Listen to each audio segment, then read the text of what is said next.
நவகிரகங்களில் நீதிமானாக விளங்கக்கூடியவர் சனி பகவான். இவர் செய்யும் செயலுக்கு ஏற்ப பிரதிபலங்களை திருப்பிக் கொடுக்கக்கூடியவர்.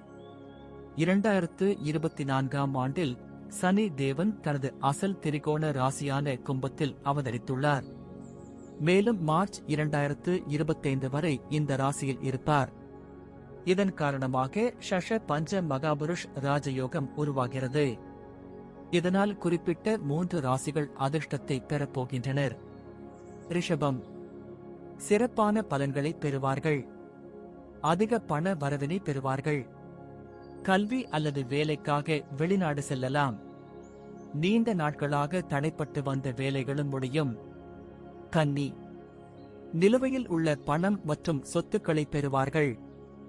இக்காலகட்டத்தில் வியாபாரமும் பெருகும். வெளியூர் பயண வாய்ப்புகள் அதிகரிக்கும். கும்பம். வியாபாரத்தில் முன்னேற்றம் கிடைக்கும். பணம் சம்பாதிக்க புதிய வாய்ப்புகள் கிடைக்கும்.